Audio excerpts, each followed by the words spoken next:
Hello everyone, मेरा नाम है शिव। मैं स्वागत करता हूँ अपने इस चैनल शिव टॉक गारमेंट्स में। अपना जो चैनल है वो उन सभी लोगों के लिए है जो रेडीमेड का काम स्टार्ट करने वाले हैं या स्टार्ट कर चुके हैं।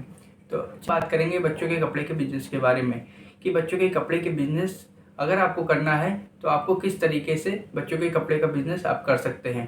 तो सबसे पहले आप सोचिए कि बच्चों के कपड़े के बिज़नेस में सबसे पहले क्या चीज़ लगेगी। तो सबसे पहले लगेगा बजट। पर आज हम बजट के बारे में ना बात करके आज हम बात करेंगे परचेजिंग के बारे में कि कैसे परचेजिंग करें, माल कहाँ से खरीदें, किस तरीके से माल खरीदें, इसके बारे में आज हम बात करेंगे। तो चलिए शुरू करते हैं स्टेप बाय स्टेप। सबसे पहला काम है कि माल कहाँ से खरीदें। बहुत लोग ये सोचते हैं कि माल खरीदना है तो दिल्ली ले लेते हैं, मुंबई ले लेते हैं या कलकत्ता ले लेते हैं तो हमको वहाँ सस्ता पड़ेगा। ये चीज़ें उन लोगों के लिए हैं जो बहुत ज़्यादा पूंजी वाले हैं, जिनके पास बहुत ज़्यादा पैसा है। उनके लिए जो बल्क में ऑर्डर लेते हैं ये उनके लिए दिल्ली, मुंबई, कलकत्ता जैसे मार्केट है।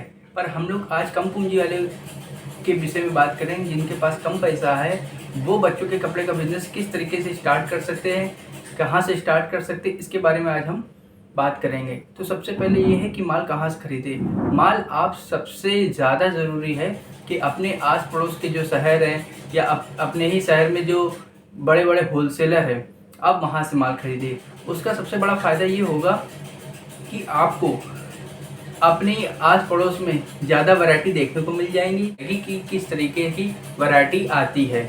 और उसके बाद माल होलसेलर से ज़रूर पूछिएगा। ये होती है कि कुछ आइटम जो होते हैं वो कटे पिटे भी हो जाते हैं या गंदा हो जाता है, उसकी आप सरलता से चेंज करा सकते हैं।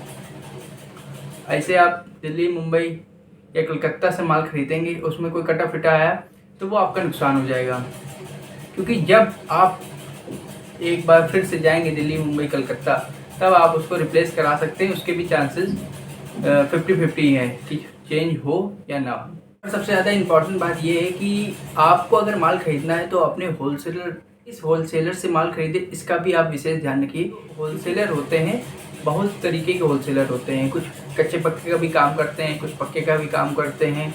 तो आप अपने हिसाब से देख लीजिएगा कि किस तरीके से आपको सजेशन ये है कि आप अच्छी फर्मों से काम करिए, उसमें आपको कोई प्रॉब्लम नहीं होगी, क्योंकि वहाँ पर जो आइटम के रेट होते हैं वो आपको एक समान मिलेंगे।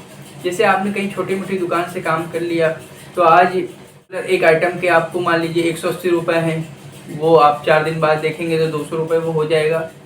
तो इस तरीके से चीज़ें आपको देखने को मिल सकती हैं। पर अगर आप बड़ी फर्मों से काम करेंगे तो आपको जो रेट में दिक्कत होती है लोगों को वो नहीं आएगी कि इनके रेट ज़्यादा हैं, इनके रेट ज़्यादा नहीं हैं। बड़े होलसेलर हैं वो एक रेट पे काम करते हैं, छोटे होलसेलर के उस पे रेट लगाते हैं। पर बड़े होलसेलर क्या करते हैं, वो कैसा भी आइटम हो उनका जो एक परसेंटेज है वो उस परसेंटेज पे ही काम किया। अगर ये आइटम बहुत अच्छा लग रहा है तो इस पर मैं ज़्यादा परसेंटेज लगा दे रहा हूँ, ये आइटम नॉर्मल है तो मैं इस पर कम, ऐसा कुछ नहीं है, उनका एक ही रेट है।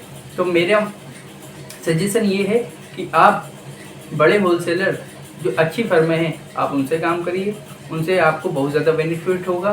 क्योंकि आजकल जो लड़ाई है वो रेट की लड़ाई है, हर जगह आपको रेट में ही प्रॉब्लम होगी। तो मेरा सजेशन यही है कि आप बड़ी फर्मों से काम करें। पहले आप ये देखिए कि आप किस एरिया में अपनी दुकान कर रहे हैं, तो आप अपनी एरिया वाइज ही माल खरीदें कि किस तरीके के कस्टमर है, अच्छे कस्टमर हैं कि लो कस्टमर हैं कि बहुत अच्छे कस्टमर हैं। उस हिसाब से आपको अपनी यहाँ वैरायटी रखनी है कि 300 की शर्ट बिकेगी कि 500 की बिकेगी कि 1500 की शर्ट बिकेगी। इसके बारे में आपको अच्छी जानकारी होनी चाहिए कि मार्केट मेरी किस हिसाब से। 2 पॉइंट फाइंड आउट किए हैं। पहला कि माल कहाँ से खरीदें, दूसरा कि किस तरीके से माल खरीदें। 2 चीज़ें हम लोग की क्लियर हो चुकी हैं। अब तीसरी चीज़ आती है कि माल कैसे खरीदें। तो माल खरीदने के लिए अब जैसे अपना बजट जो भी है वो डिसाइड कर लिया है, आपने एक होलसेलर देख लिया है कि किस तरीके से आपको कौन से होलसेलर आपको सही पड़ रहे हैं, आप वहाँ गए दुकान पे कपड़ा दिखा दो ये गलत हो गया। आपको खुद समझना है कि मुझे कौन कौन सी वैरायटी रखनी है। तो मैं इसके बारे में चलिए बात करते हैं। इससे पहले मैंने एक वीडियो बनाया था जिसमें बच्चों के कपड़े के साइज़ के बारे में पूरी जानकारी है। अगर आपने वो वीडियो नहीं देखा है तो अभी जाके उस वीडियो को देख लीजिए, तो आपको साइजेस के बारे में जो कन्फ्यूज़न है वो दूर हो जाएगा। फिर आते हैं परचेजिंग के बारे में। तो परचेजिंग कैसे करनी है? परचेजिंग करनी है तो सबसे पहले आप दुकान में पहुँचे तो उनसे बोलिए कि मुझे गिफ्ट पैक वाले आइटम दिखाइए। गिफ्ट पैक वाले जो न्यू बॉर्न बेबी होते हैं उनको ये लेने दें, बहुत बिकता है। तो सबसे पहले आप गिफ्ट पैक वाले आइटम रखिए। गिफ्ट पैक वाले में आप किस तरीके से आइटम रख सकते हैं?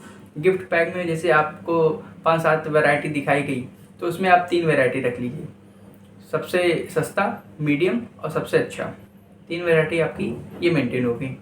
फिर आएगा इसी में सॉफ्ट वाले आइटम होते हैं, ML XL जिनको बोलते हैं। 3 महीने से 9 महीने बच्चों के साइजेस होते हैं, साल भर बच्चों के साइजेस होते हैं। उसको देखिए, उसमें 2 कैटेगरी होती हैं। कैटेगरी तो बहुत सारी होती हैं, पर फिलहाल आपके लिए जैसे स्टार्टिंग के लिए आप उसमें 2 कैटेगरी रख सकते हैं। एक होता है फ्रंट ओपन। फ्रंट ओपन मतलब पूरा बटन लगा होगा,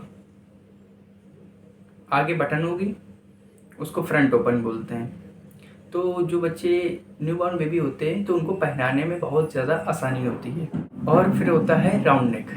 तो आप 2-2 बॉक्स करके आप अपनी वैरायटी मेंटेन कर सकते हैं। 2 बॉक्स आपने फ्रंट ओपन रख लिए, 2 बॉक्स आपने राउंड नेक रख लिए। अब इन मान लीजिए आपका ये 4 बॉक्स हो गए, तो इसमें आपको क्या करना है, इसमें आपको आप कलर देखने हैं कि किस तरीके के मुझे कलर रखने हैं। तो आप लाइट कलर चार्ट भी रखेंगे और डार्क कलर चार्ट भी रखेंगे। लाइट कलर चार्ट अपने हिसाब से आप रखिए कि आपके पास किस तरीके से कस्टमर होंगे, पर आपको रखने दोनों पड़ेंगे क्योंकि कस्टमर हर प्रकार का होता है। तो एक चीज़ ये फाइंड आउट हो गई, 2 चीज़ें फाइंड आउट हो गई गिफ्ट पैक वाले। फिर हो गए ML XL जो सॉफ्ट वाले आइटम होते हैं। फिर आता है इसी में 14 नंबर। 14 नंबर जो होता है वो 6 महीने बच्चे का आता है। उसमें अभी आप ये कहेंगे कि 6 महीने का मैंने उसमें ले लिया है, अब इसमें क्यों? इसमें इसलिए क्योंकि वो जो होजरी का कपड़ा होता है वो थोड़ा और अच्छा होता है, और ये जो होजरी का आइटम होता है ये थोड़ा सा सस्ता होता है। ये आपको वैरायटी मेंटेन करने में मदद करेगा, जिसकी स्टार्टिंग होती है 90-95 में। हाफ की बात बता रहा हूँ, 80-90-95 से स्टार्टिंग होती है। इसमें आपको टी शर्ट और नीचे निक्कर मिल जाएगी। हाफ की वैरायटी में बता रहा हूँ, तो इसमें टी शर्ट और आपको निक्कर मिल जाएगी, जिसमें आप 14 नंबर रख सकते हैं। 14 नंबर में आपको 3 बॉक्स रखने हैं। 3 बॉक्स क्यों? क्योंकि आप इसमें 2 बॉक्स होजरी टू होजरी मतलब सेम टू सेम, ये शब्द आपको जब आप शॉप परचेज करने जाएंगे तो ये शब्द आपको सुनने को मिलेंगे। जैसे सेम टू सेम हो गया, मतलब सेम निक्कर सेम टी शर्ट, उसको बोलते हैं सेम टू सेम। तो वो आपको देखने को मिलेगी। और एक आइटम आप जीन्स का रखिए। जीन्स इसमें 2 कैटेगरी होती है, RFD और जीन्स डेनिम। उसमें क्या होगा, उसमें से 1 बॉक्स आप रख सकते हैं, तो 3 बॉक्स हो गए टोटल।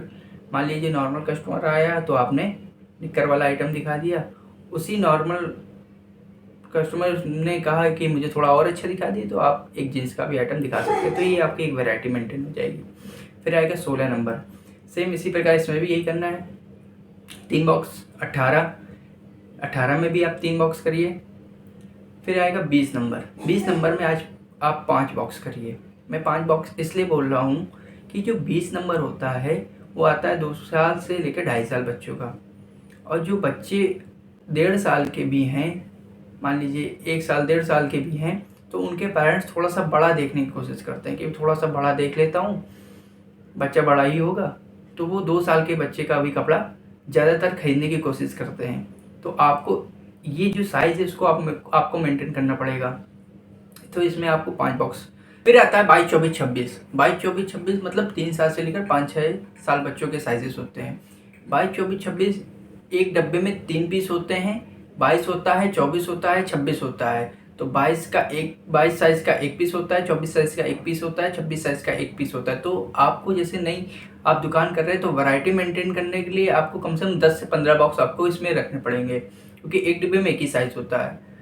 फिर आता है 28, 30, 32। 28, 30, 32 में भी आप सेम प्रोसेस यही कर सकते हैं, 10 से 15 बॉक्स रख सकते हैं। और इसमें मिक्स वैरायटी आप रखेंगे। मिक्स वैरायटी कैसे? आपको निक्कर वाला भी आइटम रखना, टी शर्ट निक्कर। आपको टी शर्ट और डेनिम और RFD ये तीनों आइटम रखने पड़ेंगे, क्योंकि बच्चा थोड़ा बड़ा हो जाता है तो थोड़ा फैंसी आपको माल रखना पड़ेगा। तो आज हमने बात की बच्चों में सिर्फ और सिर्फ लड़कों के बारे में बात की है कि लड़कों के कपड़े किस तरीके से होते हैं। जो मैंने आपको बताया है कि गिफ्ट पैक और ML एक्सल वो दोनों में चल जाएगा, क्योंकि न्यू बॉर्न बेबी है, बॉयज़ गर्ल दोनों में चल जाएगा। पर अभी मैंने जो टी शर्ट की वैरायटी बताई है ये पूरी ऑल टोटल टी शर्ट की वैरायटी है। जैसे मैंने आपको टी शर्ट की वैरायटी बताई है सेम, वैसे आप शर्ट की वैरायटी भी सेम कर सकते हैं। तो ये पूरा बॉयज़ का कलेक्शन हो गया है शर्ट और टी शर्ट का। इसमें बहुत सारी वैरायटी आएगी, वो मैं आपको अगले वीडियो में बताऊंगा कि किस तरीके से आपको क्या क्या और चीज़ें देखने को मिलेंगी। बहुत सारी आइटम है। और दूसरी चीज़ ये है कि मैंने सिर्फ और सिर्फ अभी न्यू बॉर्न बेबी से लेकर 10 साल बच्चे के साइजेस बताए हैं, सिर्फ और सिर्फ बॉयज़ में। गर्ल्स के लिए मैं अगला वीडियो अपलोड करूंगा, तो बने रहिए ऐसे इन्फॉर्मेटिव वीडियो के लिए। धन्यवाद।